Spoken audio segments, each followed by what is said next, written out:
We will talk about the Cubs. One more thing about them. So Trey Mancini, the Cubs signed Trey Mancini to a deal this past week. 2-year contract, $14 million with another $7 million in incentives. So the Cubs going a little bit of bargain shopping here because they spent so much money on somebody who doesn't deserve it. But I will say this about Trey Mancini. I really will say this. Good guy, beat cancer a couple of years ago. Really nice story, and actually was very good in Baltimore. A lot of people knock the team in those years because they were so mediocre.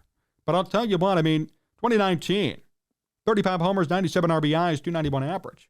That's unbelievable. The problem is last year, he really had a power outage and even a hitting outage, hitting 239 with 18 home runs. 63 RBIs, though. If Trey Mancini can learn how to hit again, this is going to be the signing of the year for the Cubs based on value and bargain and what he brings to the table. He's a good defensive first baseman, and the Cubs don't even have Frank the Tank anymore, Frank Schwindel. So they needed a first baseman and a DH. He could do both, Mancini. Just won a World Series with the Astros, played an integral role defensively. Not offensively, but defensively. So winner, has experience, will instantly contribute to that locker room. Likable guy. And has known in the past how to hit. He was a top prospect for Baltimore, and I would say, considering the hype around him, he somewhat lived up to it. Even his rookie year, 293, 24 home runs, 78 RBIs. He was good. He was consistent. 147, 150 games. This past year, been 143. He has never played less than 143 games in a season. That's also impressive.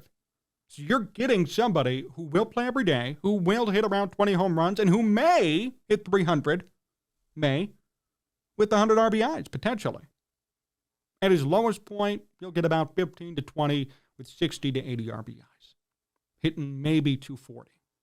But I'll tell you what, for $7 million each year, that's actually a bargain. I don't have any complaints on this. I wish he hit better. I hope he does. It'd be amazing for the Cubs and really for everybody involved, for him too. He could cash in, remember, in another 2 years if he does well here. So it benefits everybody for him to play well. Benefits everybody for him to do well. But I do like this signing. One of the few signings that I do like by the Cubs here. This is nice. It really is nice. I like it. Didn't overpay, didn't outbid themselves like they did with Dansby Swanson. They just paid market value, actually even a little bit less than market value. Trey Mancini could have offered and could have demanded more money, easily. Based on his track record, hey, I just won a World Series. I've hit 35 home runs in a season. I was the Orioles' top prospect. I beat cancer. I'm a fan favorite. I'm a nice guy. He could have easily asked for more money. He didn't.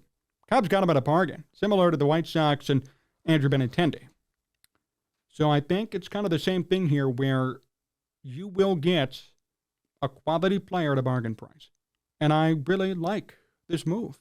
And I like what the Cubs have done here.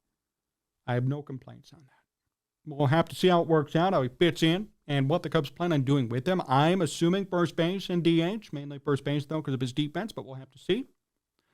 But talk about a great bargain move, something I would really compare to Andrew Benintendi.